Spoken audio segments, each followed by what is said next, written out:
Well, let's talk about the show though, and how the show has changed in your eyes. Christy Scarpetta, GMM's evolution from 3 men. She's talking about Jason, who was our first editor in your garage, in your backyard. 3 men in a garage. That evolution to a multi-dimensional show that still embodies the same ethos is unique. As a mythical beast, I recognize the similarities in my life. I've had to adjust, develop, or start over, but my core remains unchanged. GMM's adaptability with stability is wonderful. Wow, this is like kind of a mission statement that we've not really articulated, but thank you, and I think it's Kirsty. Oh, yeah, sorry, Christy. I called you Christy. Kirsty. Mumchkin Joy. I've been with you guys for 6 or 7 years now. I've enjoyed watching the channels grow, seeing the crew getting more involved with the various channels, and the interactions with you guys and each other is beautiful. You built a wonderful family. Here's to another 2000. I mean, there is a sense of the family, the people that make the show, there is this family of faces. They definitely change over time in the way that families do. Yeah, I guess, but I think that's one of the biggest,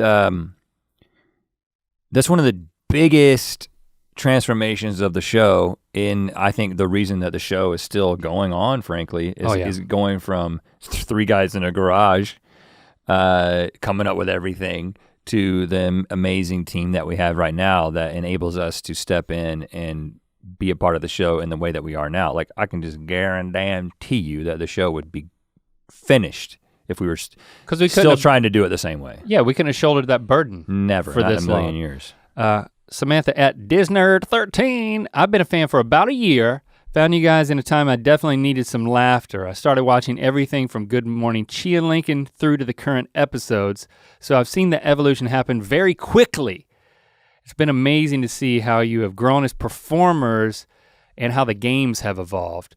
That's an interesting dynamic. It's like if you're a longtime fan, you've experienced the evolution slowly, more like we have. Sometimes it's harder to see, but so many people all along the way have then gone back and then had this accelerated binge watching that's like, people make time lapses, but when you're catching up just from last year and you're going all the way back to Chia Lincoln, I mean, that's, I think that's what the next commenter kind of fleshes out even more. Yeah. LTN's fridge. LTN's Samsung smart fridge. Is it, what is it, you've got a Samsung sponsorship in your Twitter handle? I believe that this could be a Samsung smart fridge that has gone sentient. Oh. And is now a fan. Okay, so. We accept you. We will proceed with caution. 3 years ago when I decided to click on Will It Donut, I liked it so much that I wanted to start from the beginning, so that entire summer and throughout half of the next school year, I binged watched all the seasons. So I got to see how you and the show change, whether that's waiting for Link's new haircut. Yeah, knowing it was gonna come. Yeah, seeing the change to the expanded format and back, seeing Rhett's hair get longer and longer, and my favorite part was waiting for the new intros to see my progress to catching up. Overall, this show changed my morning routine for the better. I can look forward to the new GMM and GMM more episodes instead of dreading going to school. I got the sense of being a part of something bigger as I became a mythical beast. I was so excited to see you live. My life was changed all because I saw a pink donut in a thumbnail. Gotta love that thumbnail. We welcome all appliances. Right, yeah. Into the world of mythicality. Appliances don't care how old you look. That's right. You know what I'm saying? Maybe that's the future of the show. Ren Frost, to wrap up this section, I wasn't there in the beginning, but it has been part of my daily routine for years now. I like how the boys have become more comfortable with themselves, and it has allowed me to become more comfortable with who I am. Ren, thanks for saying that. You know, the show would not be going on if it wasn't for the crew, for the reasons that you said, but there's also this beauty that like utilizing and platforming their talents frees us up to be free. And I think that, you know, the thing that we've learned over the course of internetaining is how valuable being yourself and really putting yourself out there and inviting connection in that way for people to relate to you and know that you're being real is something that I think we were slower to evolve on that front than a lot of other successful YouTubers because we were so focused on what it was we were creating early on. And then we made a strategic decision with Chia Lincoln and Good Mythical Morning to platform our friendship and our conversations.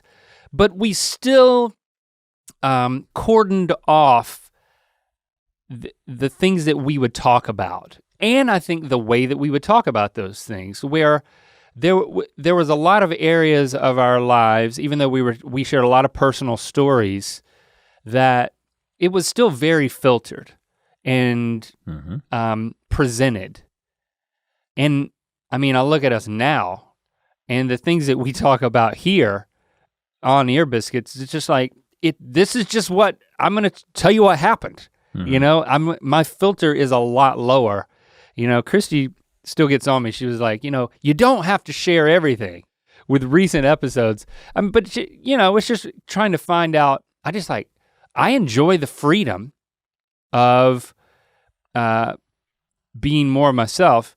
And a lot of that, I think because of Ear Biscuits, has made its way back into Good Mythical Morning, especially because the way the team sets up the episodes where we don't have to plan something to deliver or to produce or engineer results. So we're more in a reaction mode and a being ourselves mode and not a producer mode, because when you try to get into that producer mode and you're thinking about the way this is being presented, you're just not as engaged and you're not as funny and that's not as fun to watch. We get a lot of messages, we hear from a lot of fans, and you know, over the years, especially when we were touring too, but to know that what we make is such an integral part of people moving forward with their lives whenever they encounter resistance or hardship or bottom out for one reason or another.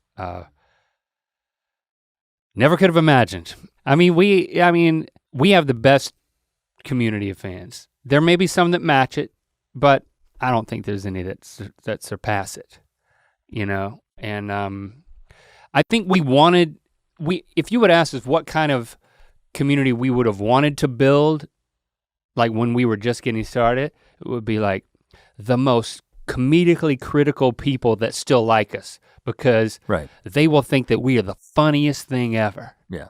The fact is, we're not the funniest guys ever. We're not. I really wanted to be, but I'm just slowly realizing that I'm not. Because we're not the funniest, but we're funny and we're other things too that people relate to. Mm-hmm.